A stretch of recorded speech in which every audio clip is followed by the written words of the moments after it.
Naiklah kalau rambut aku macam rambut Izram tu boleh buat rambut-rambut yang macam ke depan tu. Ni rambut aku ni nak ke depan pun, depan ni pun tak sampai tau. Bulan 7 nanti nak kena gondol lagi kepala otak aku ni. Nak kena botak lagi ni. Umrah. Naiklah kalau rambut aku macam rambut Izram. Ikut mula Mal, mandi minyak kemiri lah Mal. Janganlah marah Izram tu, dia tanya je.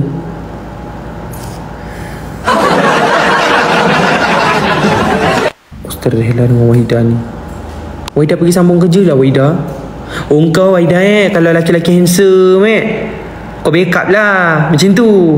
Cukulah aku ni kenapa baik kemal macam ni, kenapa macam ni. Kalau lelaki tu handsome, perempuan tu cantik, biarlah dia, janganlah marah dia.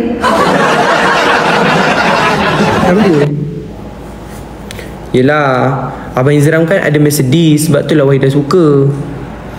Kita Mercedes tak ada, kita Mercedes. Kita ni minum air masak, ais lemon tea yang RM2.5 kat kedai runcit tu. Boleh lah. Masya mana orang kaya, RM18 untuk air tu okey je. Faham je. Apa benda 18 mahal, murah lah. Payahlah aku cakap dengan orang kaya dalam ni.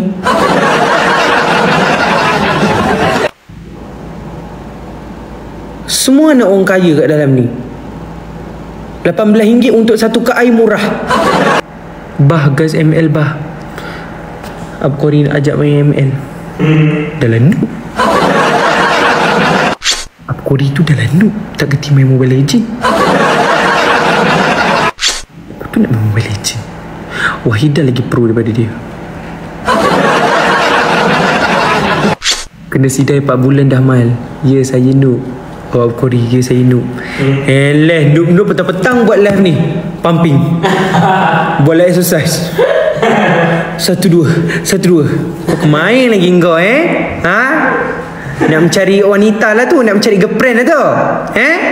Buat live ni tu Macam mana tahu. Lepas tu Wahidah pun menggeletis kat dalam dia. Wow, aku exercise.